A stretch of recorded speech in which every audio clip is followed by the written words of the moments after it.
Bonjour, alors aujourd'hui je vais vous parler des graines germées. Au niveau de l'alimentation, en fait, ce qui va nous intéresser à chaque fois, c'est l'apport nutritionnel de l'aliment qu'on va ingérer. Et bien, vraiment, les graines germées, c'est un des aliments les plus puissants, les plus forts, les plus concentrés en nutriments, en vitalité, en plein de choses nécessaires à notre organisme pour fonctionner correctement.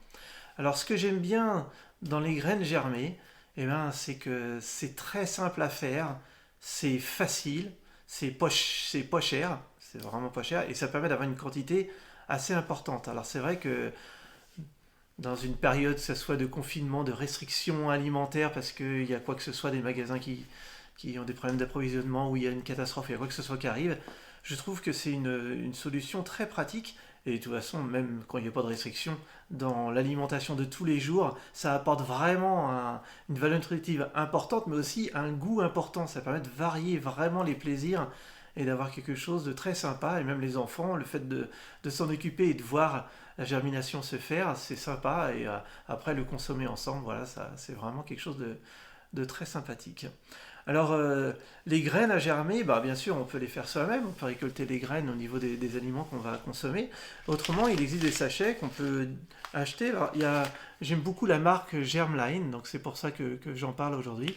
Donc Germline, ils font des mélanges. Donc là, il y a de l'alfalfa, du chou rouge et du cresson, par exemple. Il y a plein de modèles différents où il peut y avoir une seule sorte de graines, comme par exemple la roquette, et d'autres mélanges. Donc là, j'ai alfalfa, radis et fenouil bio.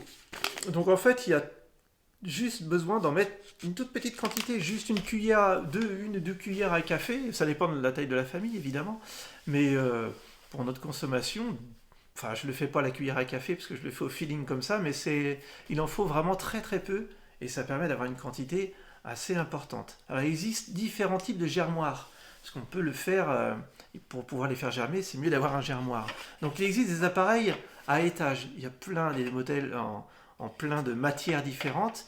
Donc là, j'en ai un qui est en plastique, donc il ne prend pas de place quand on le range. Et quand on l'utilise, à chaque fois, on va monter les étages les uns sur les autres. Voilà. Donc le principe est toujours le même. Alors il y a plein de modèles différents. Il y a des modèles aussi en verre, comme ça. Alors ça, c'est ceux que j'utilise pour moi le plus, que je préfère, parce qu'il y a des tout petits trous. Alors que là, c'est assez gros. Et quand il y a des toutes petites graines, ça a tendance à passer au travers. Alors que là, ils restent dedans. Donc c'est pour ça que je préfère utiliser ce genre-là. Maintenant, on peut le fabriquer soi-même en faisant des tout petits trous dans un couvercle. Enfin, il existe plein de modèles. Voilà, chacun fait comme il veut. Alors, le principe, ça va être le même, que ce soit avec ça ou avec l'autre. C'est de mettre un peu de graines au fond. Donc, je disais, 2 cuillères à café. Enfin, voilà, recouvrir un peu le fond. Et de mettre de l'eau dedans. De mettre de l'eau et de les laisser tremper dans le noir toute une nuit dans l'eau. Le lendemain, on va rincer en fait, passer de l'eau dedans, rincer les graines et le laisser s'égoutter. Donc quand c'est ce système-là, bah, on va les poser et rincer au-dessus, puis l'eau va couler en dessous. Enfin, c'est pas là, c'est là où on verse l'eau et là, c'est là où on met les graines. Et du coup, ça va s'écouler comme ça. Et là, ça va s'écouler aussi comme ça, et puis on vide, et voilà, ça va rester comme ça. Donc là maintenant, c'est plus à l'ombre, c'est au soleil, pour que ça puisse bien pousser. Donc, tous les matins et tous les soirs, on remplit avec de l'eau, on secoue un petit peu pour les détacher, parce qu'ils peuvent être liés un petit peu, et hop, on vide l'eau, et après on le laisse pencher comme ça, pour que l'eau puisse écouler. Et la plupart des graines, au bout de 3 jours, généralement, on commence à avoir une petite pousse de soja, qui est directement consommable comme ça, on mange en entier.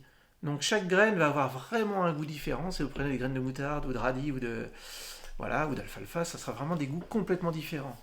Alors on peut les consommer directement posés sur la salade ou sur les aliments qu'on va manger comme ça, mais on peut aussi les utiliser dans les smoothies, dans les jus, on peut les mettre dans l'extracteur de jus et tout ça. Donc c'est vraiment quelque chose de, vous voyez, très simple, pratique, vraiment pas cher, et vraiment un rapport qualité-prix très très très efficace.